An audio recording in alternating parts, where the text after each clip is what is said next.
Guys, did you yesterday get to watch Metha Kagoni? Metha Kagoni was the first person actually to get Ellias Njeru to respond onto the active case between Florence and Ellias.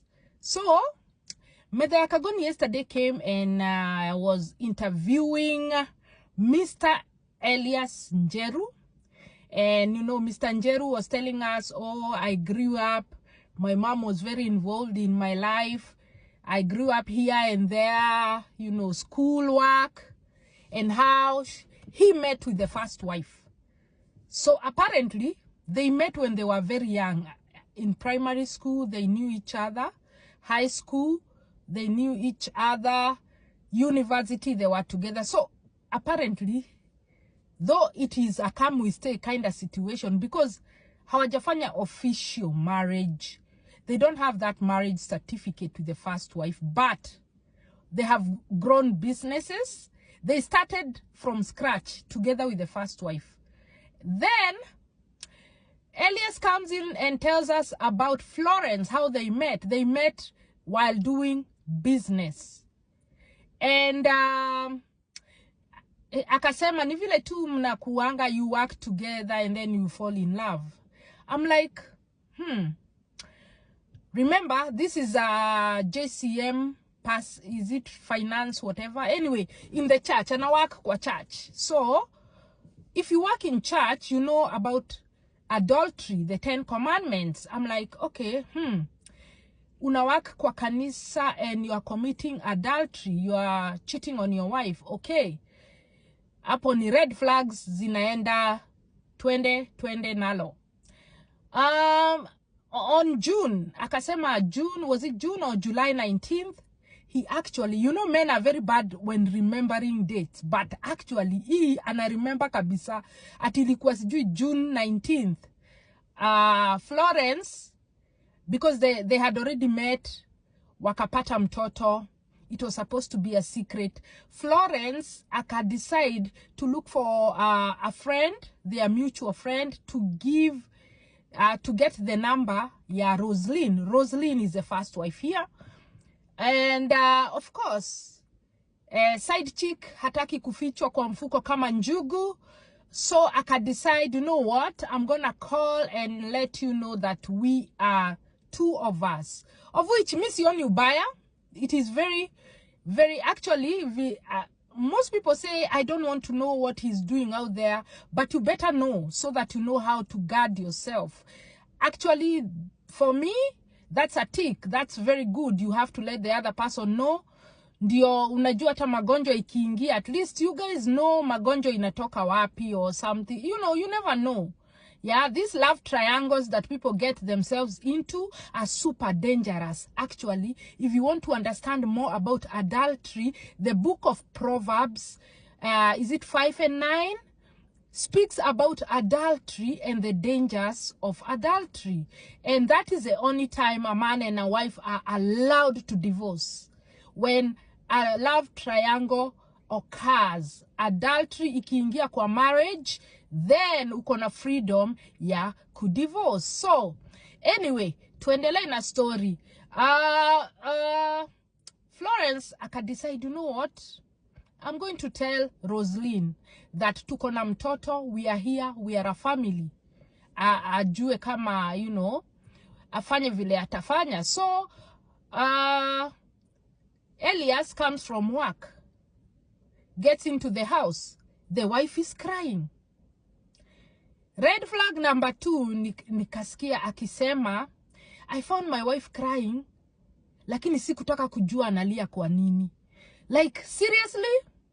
You're not emotionally connected to your wife. She's crying, and you don't want to know why she's crying. Akaingia kwa bafu, akaoga, na akatoka. Akakaa chini. Wife yake akamuuliza, do you know this number? That is Florence's number. Yeah, she has called me and she has told me you guys are a family. You have a son together. Okay. Aku deny. Akasema, I did not deny. I was like, yeah, it happened. we have a baby together, and because my dad was never in my life, I want to be in the life of that boy. And yeah, okay, are you getting the emotional disconnection over there? I was like, okay. Then akatuambia, you know, I don't want to speak much about this case because it is still active in court. But one thing I want to tell people out there, because Kagoni was asking, how do you balance two families, one in Nakuru and one in Nairobi? Akasema, it's not easy, but I try to do my best. And then akapeana warning to all men out there. If you have one family, kama uko na one family, stay hapo. Stick to your one family. Hii kujichanganya inakuletea madhara mengi, as you can see. And there are people who are out there to use you and for their own gain. Aku expound, alikuwa naongea in parables. People are out there to use you, to ruin you, to do bad things to you. Anaongea in parables. I was like, okay, we are smart people, we can get what you're trying to say. And akasema, and I now swore to my wife I will never do it again, because my wife is a prayerful woman. She has been praying for me all throughout, even after she found out. So lessons kwa good wives hapo, revenge is not the way.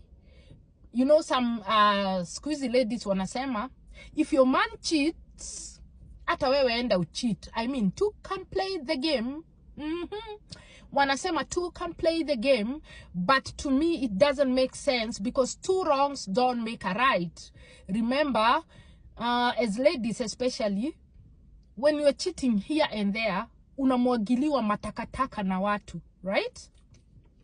So you can imagine, hata ugonjwa ikiingia kwa family, hamjui nani ameleta specifically. You know, you don't know. So I think I applaud Roslyn for her prayerful way, and that is why I always advocate for all married women. God has to be the center of your life. Huku nje, we are fighting spiritual warfare. It's not even regular war. Inakuanga spiritual warfare. For those of us who know that life is spiritual. Remember, these people wanna collect hizo spirits when they sleep out there with other people who have different spirits. They come and bring them home. It not only affects the wife, it affects the whole family in general. Now, like you can see a good example with Ellias, what is going on. Yote, there are things that seem right in the eyes of man. Lakini, that road leads to death. The Bible says it right there. It might seem very nice, very fun, you know the thrill, the fact that you are cheating, and how patikani, you know, nobody knows apart from a friend here and there. And of course, the wife is always the last person to know, because isipokuwa ni Florence kuchukua simu na kumpigia kumwambia, by the way, we are two of us, hangejua. And I've seen people who are saying, oh, kwa nini alipiga simu? That is very disrespectful. Guys, ladies, side chicks, kama mko hapo nje, pigeni simu kabisa. I advocate for you guys. Pigeni simu, wacheni mabibi wajue. Mabibi wa siku hizi, they are very nice. Look at Eddie Derito.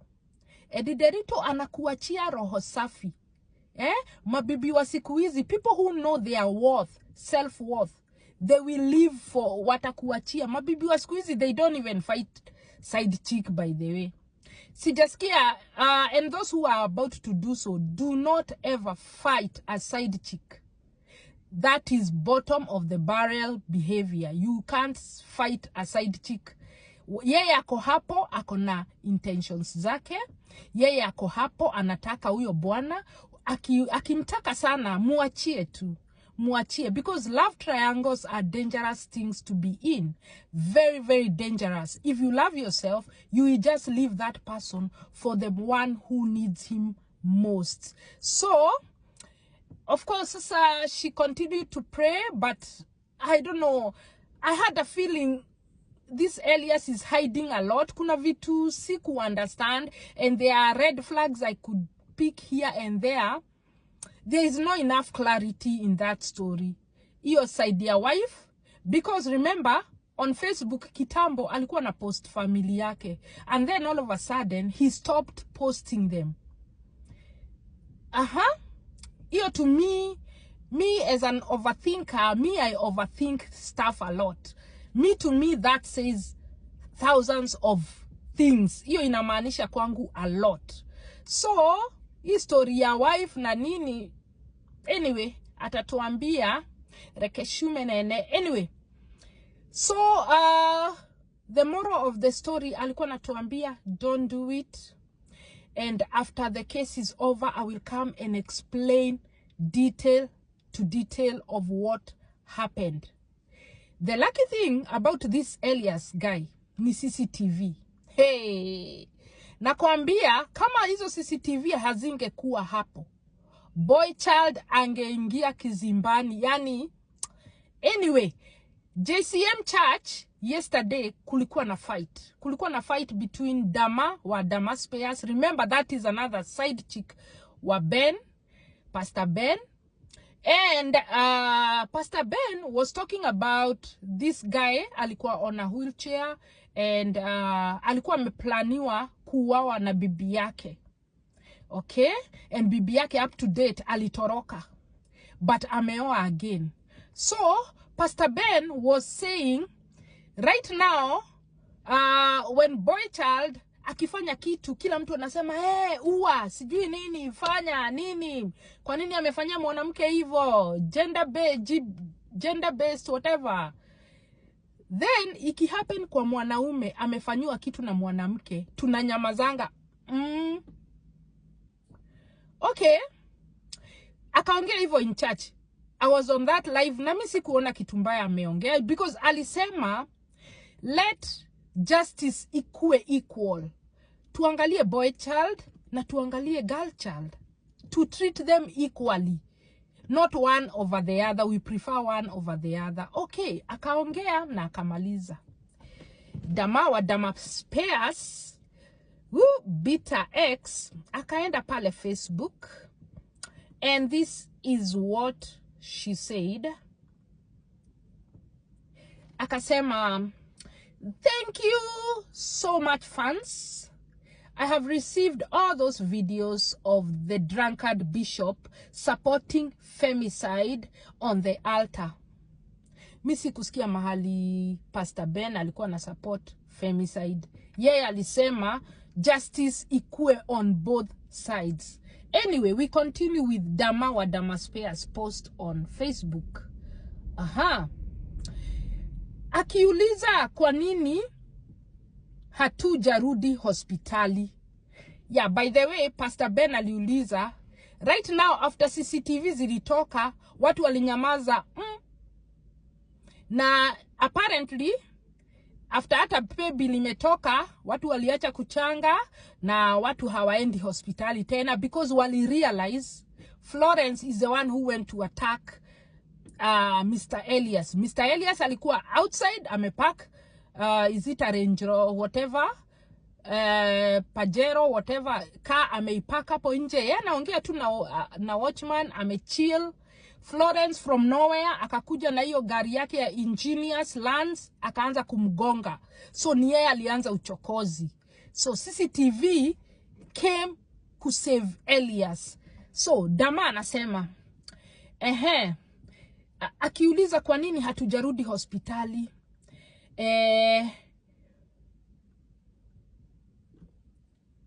ati Muraga guthie thibitari thaici niki. Kwa nini hamuendi kwa hospitali tena? Why you know guys going to the hospital no more? Just because I visited Shiko on Sunday is a bother and a topic in the altar. What? she feels attacked. Dama ana feel attacked by X. Shame on you. When the president is fighting against GBV, you are there shouting nonsense and proving how your chairman is holy after attacking the lady 18 times. Dama, did you watch the CCTV footage? This lady nearly enda kumchokoza after kuingia kwa nyumba, kuhug watchman, wakaingia kwa nyumba, wakadu whatever they needed, wakaambiwa toeni gari ikaingia, na gari ikatoka ikaenda kutafuta Ellias. Amepark. So, CCTV, you better watch it before you respond. How bitter are you? Do you have daughters? Dama, do you have sons? Okay, maybe Hannah sons. Do you have dad? Do you have a dad? Do you have a brother? Do you have an uncle, a grandfather? It could happen to your grandfather, your dad, your brother, your uncle. Yes, you have a brother. Tulikuona na brother ko Dubai. Imagine brother ko amekelewa makosa ya uongo kama hiyo. You know, that is where we are coming in. Yeah? Anyway. When will you heal and move on with your ministry without attacking people at a personal level? She feels attacked. May God help you heal your wounds so that you will start preaching without attacking people on the altar. The work of the altar is to preach and not a place of personal revenge and anger outpour. Where?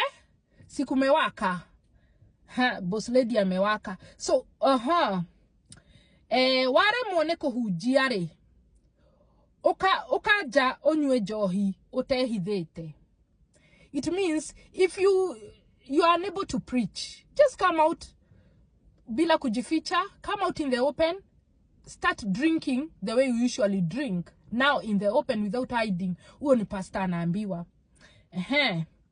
Wena iheishio iko rigisheirie damuhonia johi na nyama miaka ere gwakwa mushie mwahona muramenya munumage guku uria mukwenda ndimukirereirie ni ndamukania we ameita big people VP because amesema you and those who are surrounding you who are uncircumcised, I've fed you for 2 years straight in my house. I've given you alcohol, I've given you meat, and then you are out here insulting me the way you want. I'm warning you. Hiya, okay. Okay. Wow. Na kuna relatives wako pia, they are wamesurround hapo. So umewaita pia, they are all not circumcised. And you know, the greatest insult you can insult, especially a Kikuyu man, umwambie haja circumcisiwa, you are signing your death warrant. Wanachukia hiyo kitu. Si wanachukia kuambiwa waja circumcisiwa. And na wewe umeandika post ukasema hawaja circumcisiwa. We talk about bitter X. We nakwambia kuna saa zingine, I usually say, kuna saa zingine unaweza kuwa umepewa pesa lakini hujapewa wisdom. Wisdom comes from God. Na wisdom inakujanga when you live right with God. God anakupeanga wisdom, even how to respond. You know, una respond kistaarabu. Because some of these people will come attacking you. Imagine, mtu alienda, Dama went out there, she made her own personal mistakes. Personal mistakes. You are sleeping with a married man and you know he's married with a family, right? Listen to me, my ladies, na ma side chick. Kujeni hapa ma side chick. Kujeni hapa, tunawapenda sana, but we need to give you some wisdom. Remember, choices have consequences. Every action has a reaction. You understand?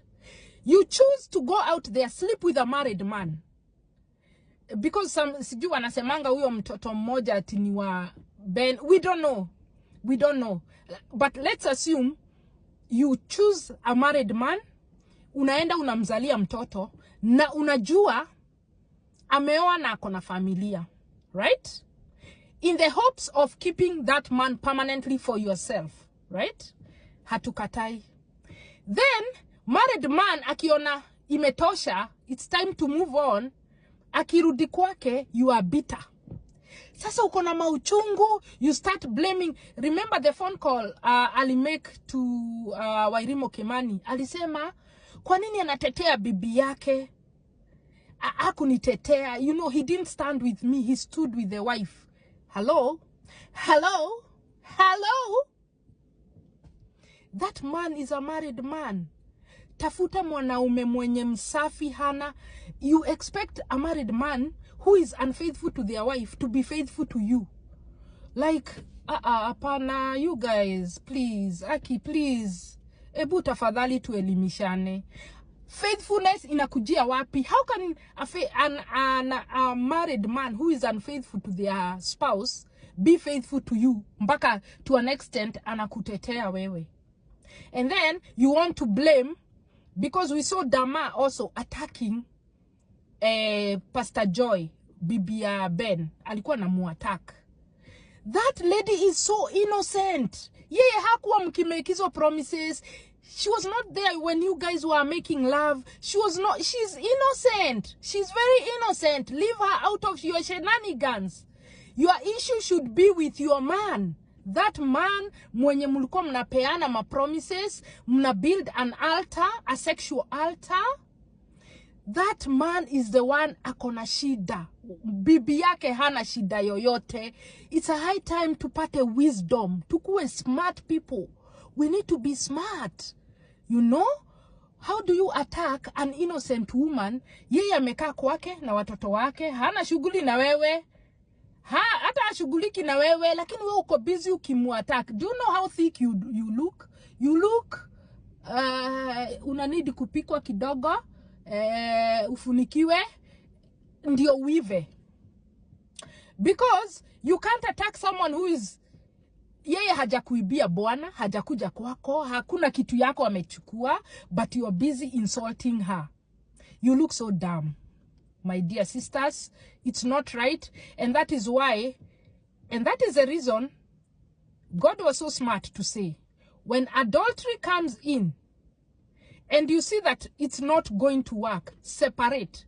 Because love triangles are very dangerous. Mumejionea what is happening na Ellias right now. It is a result of a love triangle. A man at the top and two women here fighting. Hakuna kitu dangerous kama hiyo. This is a good lesson to all married men.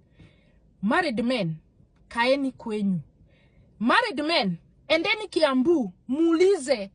Hizi magorofa zote zimejengwa huku. Huku. Hizi manyumba zote, wanaume wao wako wapi? Just ask yourself that. You know, vitu zingine, I don't understand how people are so dumb. You know, I usually say smart people will learn from other people's experiences, you know?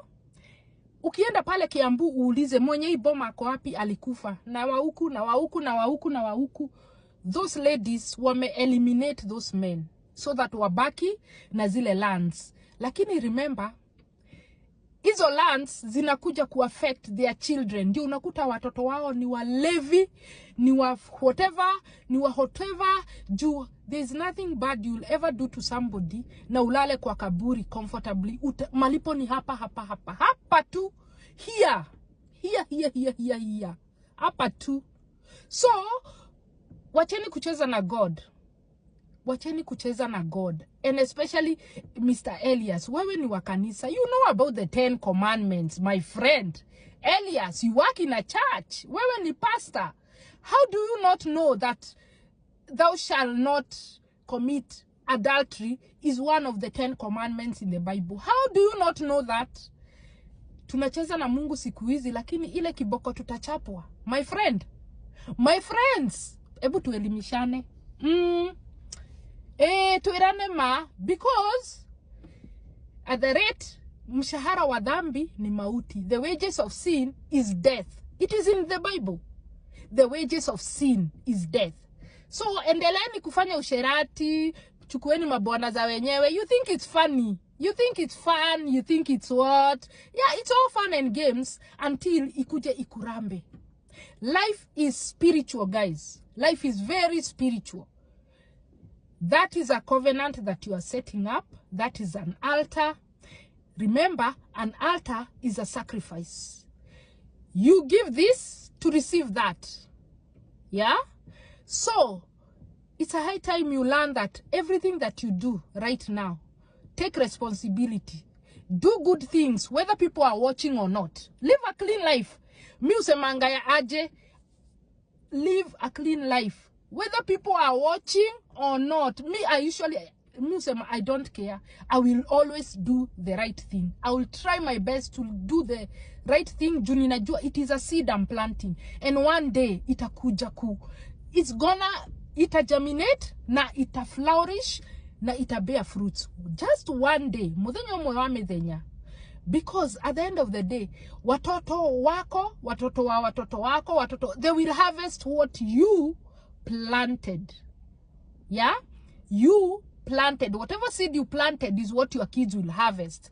So, jifanyeni atima, you are smarter. Smart people, wanakuanga, wamesoma Biblia, understand, they know how to live life. And they do the right thing. Yeah? Pastor Ellias, we are waiting for season 2. Yeah, your interview.